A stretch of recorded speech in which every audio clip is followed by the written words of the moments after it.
I had never heard of Hawthorne until the day I bought the house. Maybe that should have been a sign.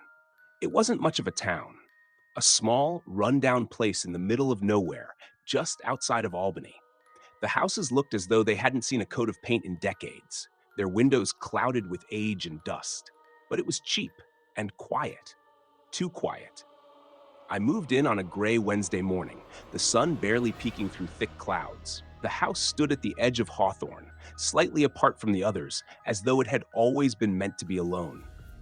The neighbors, if they could be called that, seemed to avoid making eye contact, as if they were all in on something I didn't understand. I stood in front of the porch, feeling an odd sensation crawl up my spine. It was the house, its silence, its emptiness. Something wasn't right about it, but I brushed it off as first-day nerves. New beginnings, I thought, were supposed to feel unsettling. The interior was just as dreary as the outside, but there was something about it that tugged at me. The old hardwood floors creaked with every step I took, echoing through the otherwise dead space. There was a faint smell of mildew, as if the house had been closed up for years. I was unpacking when I first noticed it. A sound, faint but undeniable, coming from upstairs. I froze, my hands gripping a box of dishes. The house was supposed to be empty. I had checked the place over twice before signing the papers. My pulse quickened. I called out, thinking maybe it was the neighbors, or perhaps an animal, though I hadn't seen any signs of life around here. No response. I set the box down and hesitantly climbed the stairs. The second floor was darker, the light flickering as though struggling to stay on. The hallway stretched out in front of me, and at the far end I saw it. A door, slightly ajar. No reason for it to be open. No reason for it to be there at all. Something told me not to go near it, but my feet moved on their own. As I neared the door, I felt the air grow colder. My breath clouded in front of me, and a strange heaviness settled over my chest. I pushed the door open.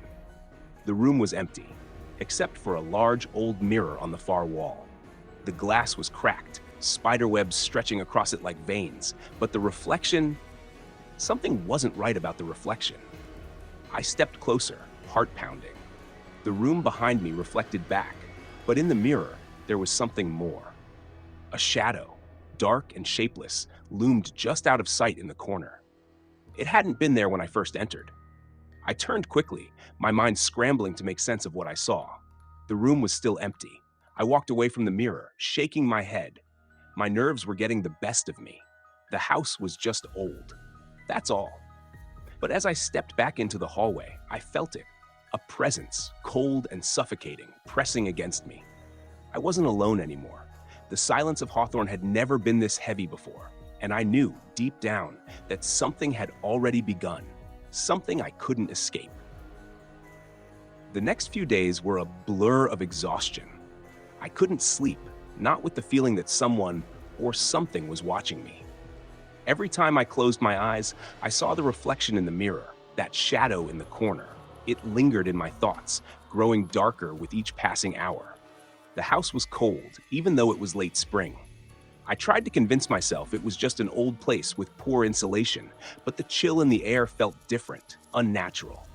I began to hear things too, faint whispers from the walls. They were soft at first, so faint I could almost dismiss them as the house settling. But the longer I stayed, the clearer they became. I couldn't ignore it anymore. One evening, as I sat in the kitchen, a knock came at the door. It was almost like the house itself had breathed a sigh of relief, and I rushed to answer, desperate for anything to break the oppressive silence. Standing there was an old man, his face weathered and pale. He wore a faded blue jacket and a cap that covered most of his thinning gray hair. His eyes were hollow, dark, and he smiled at me with a strange warmth, though it didn't reach his eyes. "Welcome to Hawthorne," he said softly. His voice was gravelly, as though he hadn't spoken in years. "I see you found the house."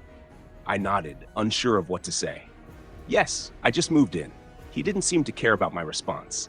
His gaze drifted over my shoulder, staring past me into the house as if he could see something I couldn't. "You should leave," he said abruptly, his tone now tinged with a warning. "No one stays in that house for long, not if they value their life." I was taken aback. What do you mean? He leaned in, lowering his voice to a whisper. The house? It's cursed. It was built on land that shouldn't have been touched. There's something in there, something old. It feeds on loneliness, on fear. And once it's noticed you, it won't let you go. I felt a chill run down my spine. That's just superstition, isn't it? Old stories people tell. His face darkened and he stepped back, his eyes never leaving mine. You don't understand. You will soon enough. Just don't say I didn't warn you. Before I could respond, he turned and shuffled away, disappearing into the mist that had settled around the house. I stood there for a long time, the weight of his words sinking into me. That night, the whispers grew louder. I could hear them clearly now, though I couldn't make out the words. It was as if they were calling my name, beckoning me.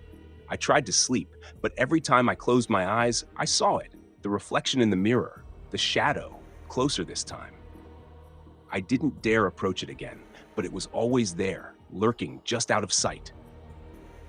The next morning, I went into town to try and find answers. The people of Hawthorne were unfriendly, eyes downcast whenever I spoke to them. The shopkeeper, an older woman with sharp eyes, seemed to recognize the look on my face. "You've seen it, haven't you?" she asked, not even bothering with pleasantries. I nodded, the words stuck in my throat. "The mirror, the shadow. What is it?" She sighed, her fingers trembling slightly as she reached for a dusty old book on the shelf behind her. She opened it to a page marked with a black ribbon and handed it to me. The house was built on cursed land, like I told you. But it's more than that. It's the land where the dead once walked. There are things here that don't belong to this world, and they don't leave. I read the passage aloud, my voice cracking as I spoke the words. In the dark, the house waits, for the one who dares enter, for the one who will never leave. I looked up at the woman, fear tightening in my chest. What can I do? Her eyes softened, but there was no kindness in them. You can't do anything. Once it's chosen you, it's too late. You will be part of it forever. I didn't know what to think. I had to get out of there, but I couldn't. I knew the house wouldn't let me. And the whispers were getting louder now, too loud to ignore. That night, I locked myself in the bedroom, hoping to block it all out. But when I looked in the mirror, the reflection was no longer mine. The shadow in the corner had a face now, distorted, twisted, grinning at me. I could hear its voice in my head, telling me it was too late to run. And then, from somewhere deep inside the house, came a sound, low, guttural, like a scream muffled by a wall. I wasn't alone anymore. I never had been. The hours passed in a blur of panic. I couldn't escape the feeling that something was closing in on me. The walls felt like they were tightening around me, pushing in with a weight I couldn't shake. The whispers had turned into voices, all of them shouting at once, their words unintelligible, but filled with a hunger, a thirst for something that wasn't mine to give. I knew I had to leave. The thought clawed at me like a broken record, repeating over and over, but every time I tried to open the front door, it wouldn't budge. It was as though the house itself had claimed me, trapping me within its walls, as though it was feeding off my fear, growing stronger with every passing minute. I couldn't fight it anymore. I stood in front of the mirror once more, my eyes fixed on the reflection. The shadow was closer now, almost reaching out of the glass. I could see its eyes, dark pits of nothingness, staring into my soul. It grinned, its smile wide and twisted, as if it knew what I had come to realize. There was no escape. It was then that I remembered the words of the old man, the warning that had seemed so distant only a few days ago. It feeds on loneliness, on fear. That was it, wasn't it? The house, the land, it wasn't cursed. It was alive, and it thrived on what it drew from its occupants. Fear, isolation. The longer I stayed, the stronger it became. I could feel its presence behind me, pressing into my back. My heart raced. I turned slowly, terrified of what I might see. But there was nothing there, nothing except the empty, silent hallway. Or so I thought. From the corner of my eye, I saw it. Just a glimpse. A movement, quick and fleeting. Something dark, something crawling along the walls, hiding in the shadows. And then it emerged. The thing from the mirror. It was no longer confined to the glass. It was real now, standing before me. Its form was shifting, never quite solid, its body a mass of darkness, twisted and wrong. The thing hissed, a sound that made my skin crawl, and then, with a terrible screech, it lunged forward. I didn't scream. I couldn't. All I could do was stare as the thing's cold fingers wrapped around my arm, pulling me toward it. It whispered my name, my full name, low and guttural, and I felt the very air around me grow thick, suffocating. The house was alive, and it wanted me. I struggled, trying to pull away, but the grip was like iron. It wasn't just the creature holding me now. It was the house, the walls, the very floor beneath me, all pulling me in. I could feel the floor beneath my feet give way, as if the earth itself was opening to swallow me whole. The mirror's reflection began to change. I saw my face in it, pale and twisted, just like the thing before me. But it was more than that. My reflection was no longer just a reflection. It was a part of the house too, like it had always been. I was bound to it. And then I understood. This wasn't just a house. It wasn't just a place where I had moved in. This was where the dead came to live, where they could never leave. The house had fed on the others before me, and now it had fed on me. It was using me, turning me into something else, something like the shadow in the corner, something that would never escape. But the worst part? The worst part was realizing that I hadn't been the first, and I wouldn't be the last.